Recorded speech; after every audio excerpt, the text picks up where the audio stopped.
Hi again, nagbabalik po. Ako, ah, medyo okay, nawala ako because nagkasakit po ako. Hindi naman sakit-sakit. It's a like a cold virus, no? Hindi ko alam kung bagong COVID strain to o hindi. So, ingat po kayo. Medyo light lang naman, parang sipon lang siya. Yung hatching ka lang ng hatching. And then that's it, no? Ah, Now, medyo naguluhan ako lately doon sa mga demands, and then yung iniisip ko rin yung para bang anong mapapala natin sa lahat ng to, no? Of course, we pay tribute to Nora Honor, no? Na iniidolo natin. So, like I said, how many times po na hindi ako nagbablog para po sumikat or magpasikat or magparami ng subscribers or maghihiling ako sa inyo, i-like nyo ko or ano, no, or i-share nyo ako. Hindi po, kasi hindi talaga po ito yung aking career. And kung in-expect nyo po, nakita naman nyo siguro, marami na ako na post video kasi nagsimula ako nung COVID yata. ah Makita nyo, hindi talaga kalat-kalat ang topic ko, kalat-kalat yung mga vlog ko, hindi siya consistent. Kaya nga wala ako subscribers dati. Ang subscribers ko lang 30. Then siguro mga nanonood sa akin, isa, dalawa, minsan zero pa yung views ko, no? Kasi minsan talaga about health, anti-aging, and then boring naman talaga ako magsalita. Ah, ito lang po yung kinora, no? Masyado ako naging passionate because talaga namang minahal ko at inidolo ko yung taong yon. Kaya talagang ganito ako magsalita. The rest, nakita naman nyo, kahit yung about Duterte, para akong lantang gulay na nagsasalita, wala talaga akong energy, no? Para sa mga ganyang vlog. Ah, kung may manood, okay. Kung wala, wala. Mas better kung wala. Kasi ayoko talaga i-public po yung channel ko. Ang problema lang, sumabog nga po siya. Doon sa part 6, medyo dumami yung nag-views na hindi ko na maakalain. Tapos eto nga lately, no, pakita ko sa inyo, may nag sa akin, superstar na si Nora. May nag-quote sa akin, sinama kasi sa showbiz headlines. Ito po, oh. Honor, na nanggagalaiti sa galit sa umano'y ginawang kapabayaan ng mga tinuring na malalapit sa aktres bago siya pumataw. Sa isang emosyonal na vlog noong April 20, isiniwalat ni Michael Villamor, isang solid Noranian at naging kaibigan na rin si Nora, Okay. ang naging pagtrato. So, showbiz headlines, nasa ano siya, Facebook.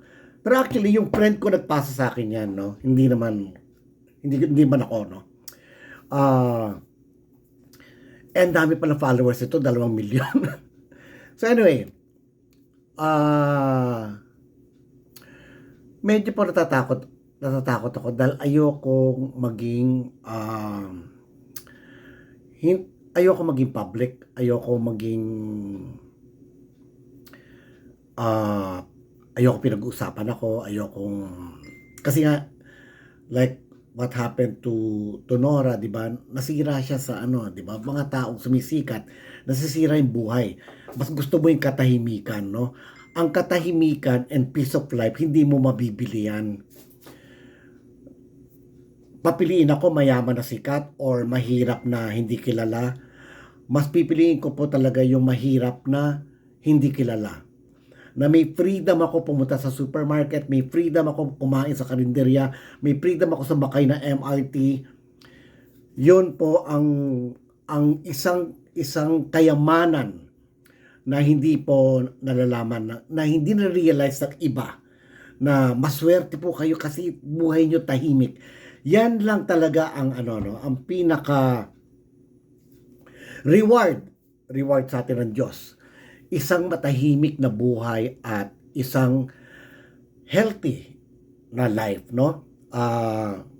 Ang pera, ginagawa naman yung pera, no? Ang pera, they come and go. So, may maswerte, may ano, may masipag, may tamad. So, nasa inyo lang po yan, nasa pag-uutak. Ang pera madaling kitain, kung magaling lang po kayo talaga mag-isip. Madali lang kitain yan, no? So, going back to, going back to the vlog, tapos binagalit sa akin Vilma niyan. Akala niya sisiraan ko si Vilma. Sinagot ko naman siya. Sinagot ko yung yung mga comments noon as much as I can. Kasi nga wala ako masyadong oras, no? Ang dami ko pong pinagagawa na mga trabaho. Trabaho ko, no? So wala talaga ako oras na mag-vlog, mag-edit. Ito nire-record ko lang sa cellphone, then dina-download ko. Hindi nga ako marunong mag-edit ng video eh. Hindi ako maglagay ng caption dyan o pangalan dyan. Hindi ako marunong po. No? So, I just want to explain my side. And then, ito po yung mga realization sa buhay. Sabi ko, nakapag-isip ako, sabi ko, okay, tapos na, namatay na si Nora, nilibing na siya, no? Siguro next is, dadalawin natin siya.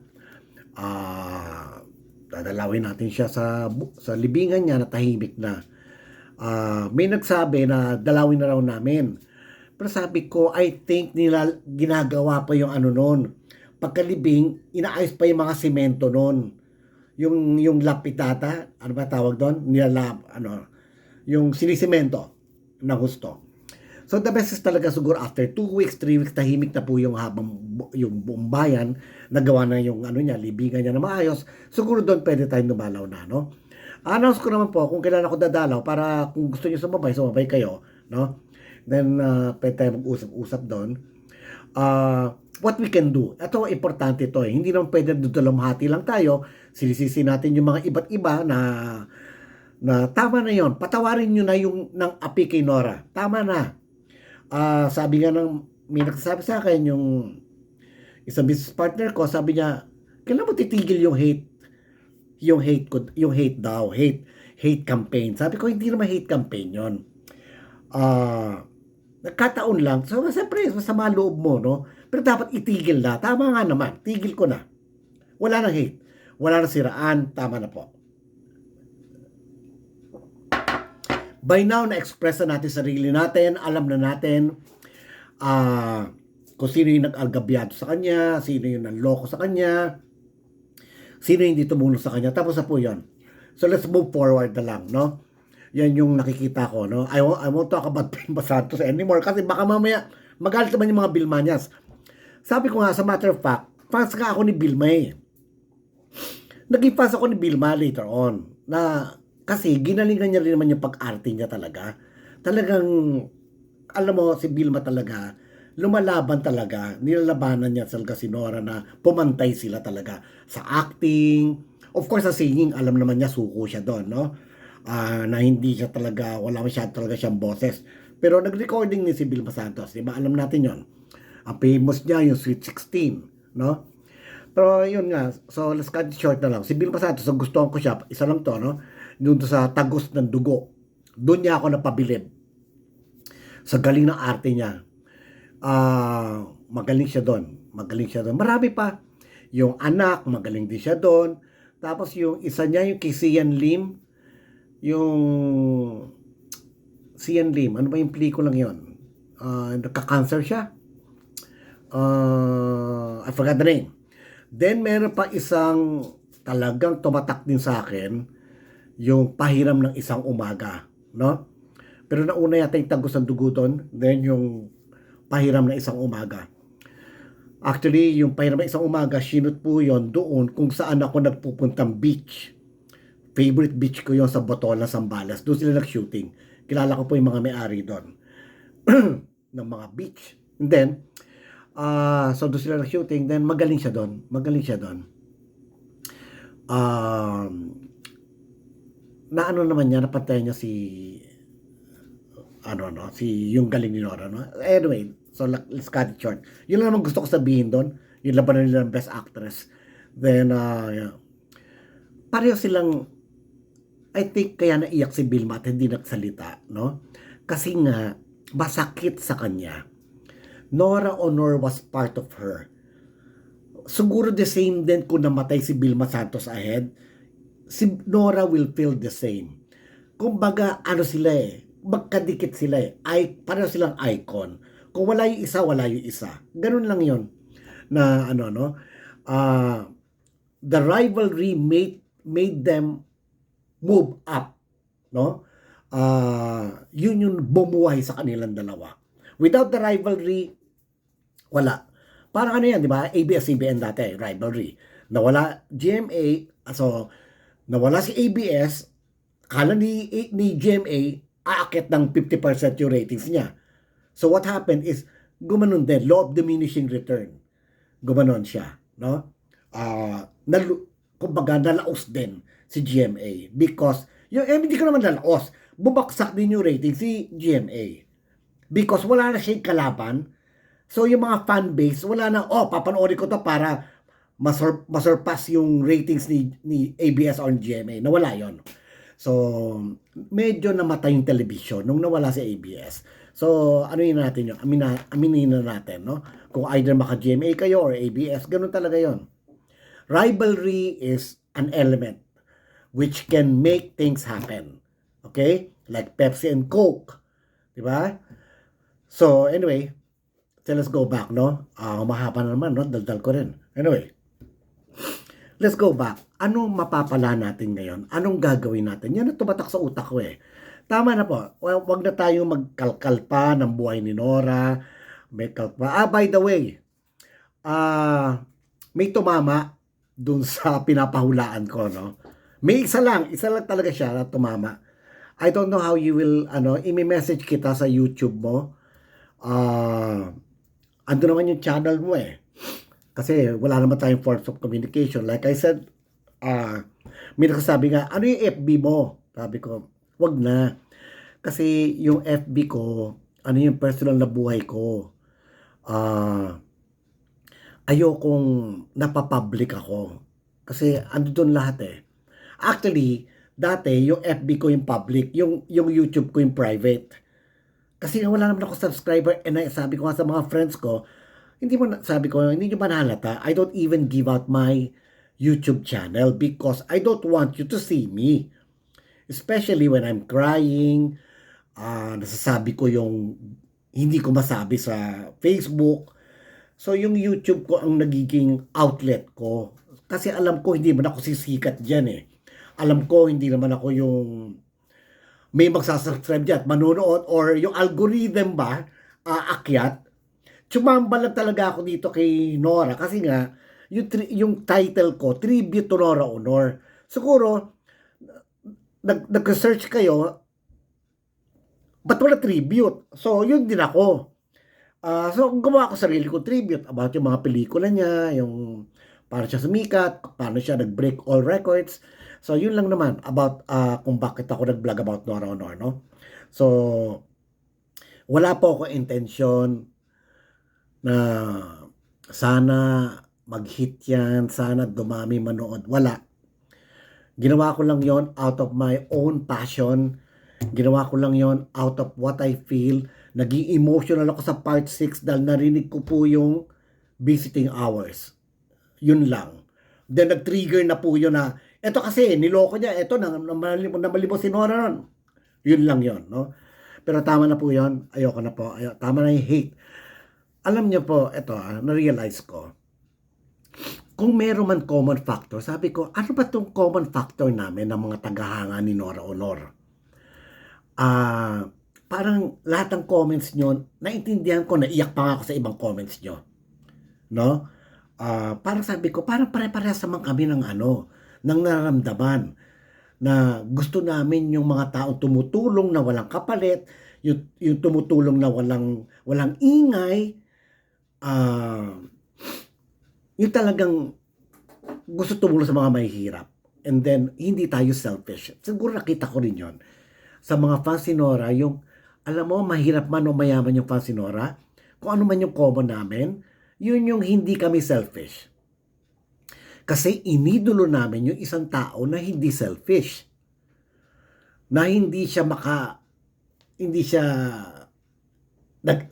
nalula sa ere, sa sa katanyagan, hindi siya naging mayabang, nagpupo-opo pa rin siya kahit sikat-sikat na siya. Siguro that's one thing common na na-adapt ng fans niya. Siguro, yon.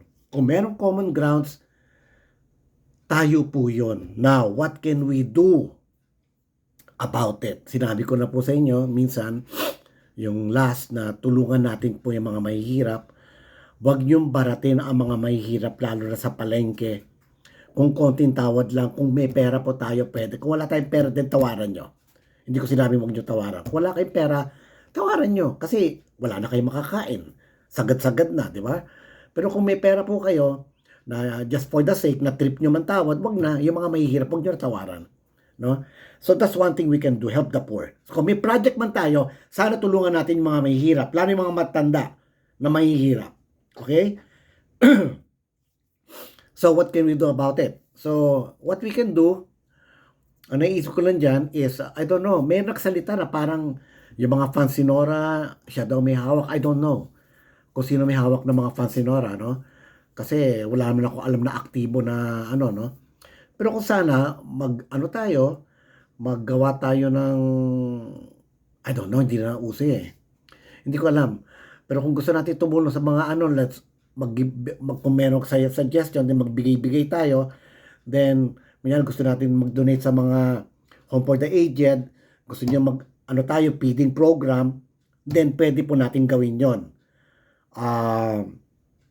Gagawa na lang ako ng parang, siguro Viber group or WhatsApp group or Messenger group, no? Parang moving forward na tayo. Ano magagawa natin sa pagkapatay ni Nora? Ano napala natin sa pagkapatay ni Nora? Ano natutunan natin sa pagkapatay ni Nora? Yun lang po yun.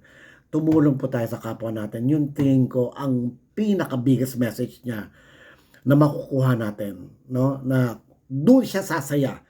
Kung itutuloy natin yung pagtulong niya sa mga mahihirap at mga nangangailangan. No? So, actually, I don't want to say this, but kasi politika na naman eh. Alam mo pa, ayoko na hawakan yung politika kasi masyado po tayong divided. May talagang pro-Marcos pa rin, may pro-Duterte pa rin, may pro-Lenny.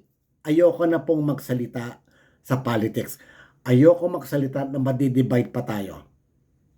Alam nyo na po siguro yung position ko. Ako lang kasi sa tama ako. Okay? Pero minsan, yung naisip kong tama, hindi naman tama sa inyo, mali rin yun. Okay?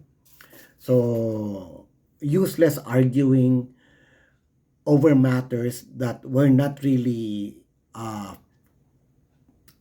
factual about it. Pero meron mga ibang facts naman dyan na lumalabas, pero wala tayong magagawa kung yung iba fanatic eh. Katulad natin, fanatic tayo kay Nora. Pero ako po yung tipong fanatic na hindi ko naman sinisiraan yung kalaban niya. No? Dapat ganun tayo. Kung it's really for me parang pwede pa tayong humanga, pero wag tayo maging fanatic, wag tayo maging sarado ang utak. Dapat bukas ang utak natin. Hindi pwede tayong naniniwala lamang sa isang tao kahit nagkakamali ng isang taong yun, pinagtatanggol pa rin natin. Okay? Si Nora over the years, nagkamali si Nora, and ang nasasabi ko lang, hindi ko siya binabatikos noon or what, pero sinasabi ko lang, sana may sumalo sa kanya, sana may magsabi sa kanya na maling ginagawa niya. Siguro alam na naman natin yun kung ano yung mga pinagawa niya mali, no? Kahit si Herman Moreno, nakikwento no? About sa superstar, na may mga habit siya na pinagsasabihan siya ng management. So, yun lang yun. Kasi hindi mo rin masisi Nora. Ito na naman ako, pabalik-balik ako. Ina-explain ko na naman yung kaso ni Nora. Ano siya? Wala siya sariling buhay. Superstar siya.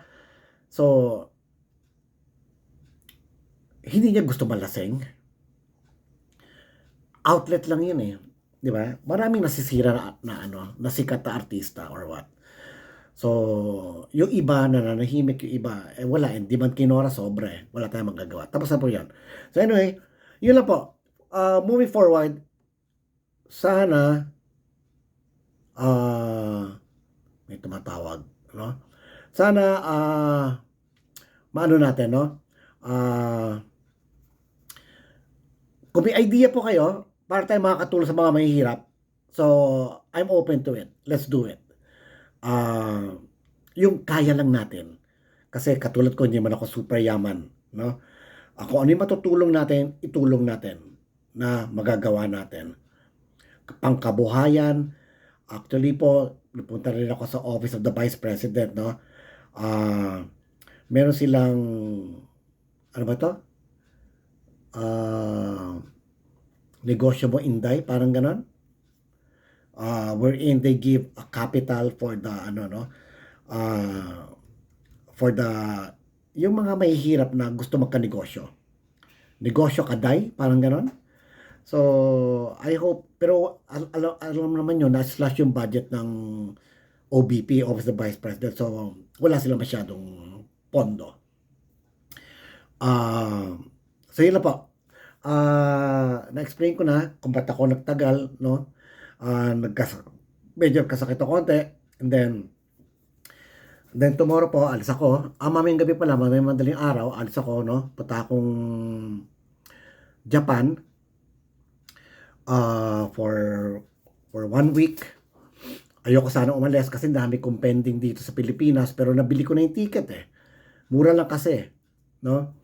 Then, I don't know, probably magkakaroon ako ng travel vlog. Siyempre, iba topic na naman yon. So, tignan natin po natin kung ano, no? Kasi ayoko namang parang sabihin nyo, sinasamantala ko to na ano, no? Okay lang po kung mawala itong mga viewers. Salamat kung nag-view man kayo before dun sa yung tribute to Nora. Salamat po. I appreciate it. Yung mga nag-subscribe, salamat po. Pero ako, alam nyo, ang subscription ko, siguro po ang subscription ko more than 5,000. Pag may nakita akong channel na Pilipino, subscribe po ako. Pag may nakita akong channel na educational, subscribe ako. Pag may travel vlogger, lalo Pilipino, subscribe ako. Wala akong mag-subscribe ako, di ba? So, tutulong ko na rin sa kanila yung para kumita sila ng pera sa YouTube. Tulungan po natin ang mga Pilipino sa YouTube. Yung po masabi ko. Tulungan natin sila. Wala namang mawawala mag-subscribe. Pindutin nyo lang yung button para kumita po siya ng pera sa YouTube. Na pera po ng Amerikano yan. Okay? Ng Google. So, para po kumita ang mga pelo natin Pilipino, mag-like tayo. Mag-subscribe tayo sa mga vlogger na Pilipino. Sa ano, no? Yung mga nag-uumpisa pa lang, i-ano nyo, yung gusto magnegosyo dyan, na gusto nilang kumita sa YouTube, i-like nyo, i-subscribe nyo. Tulong po yun. Tulong po yun sa kanila. Huwag nyo pong ano yun, no? Huwag nyo ipagkait ang subscription. Because isang pindot lang naman yun, no? Unless nabubuisit kayo, hindi nyo pipindutin yun, no? Kung hate nyo yung sinasabi nila, no? So, yun na po. Kakating ko na muna to. I think, nasabi ko na ang gusto ko sabihin. Ingat kayo, may virus, kumakalat. Although yung ano niya, hatching lang. For me, kasi po, ang dami ko tinitake ng mga antioxidant and mga health, no? And uminom uli ako ng ivermectin. Ito na naman, baka ma-controversy na naman ako. Kasi ivermectin, controversial yan, no? So, maraming controversy na ayoko nang i-discuss. So, yon. Again, thank you po sa lahat ng ano. Medyo, may iba na po yung topic natin, hindi na about Nora Honor.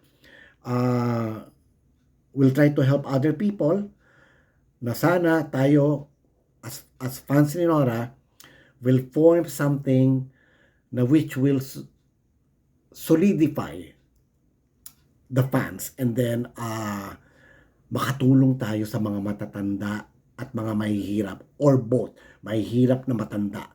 Yan ang main concern ko. Kawawa sila, lalo na yung wala nag-aalaga. So, Sana kung ano po ang mga health ano nyo, concerns nyo, gumagawa po akong libro tungkol po sa anti-aging. So, medyo marami na po ako alam. Hindi po ako doktor, pero marami po ako alam in regard sa mga sakit ng mga matatanda. Okay? So, kaya ko po kayo advisean kung gusto nyo. Sabihin nyo lang kung ano yung gusto nyo i-discuss. Then I will discuss it. Kung ano yung mga dapat nyong kainin, avoid, saka supplements na dapat nyo i-take. Okay? So, salamat po. Yun lang.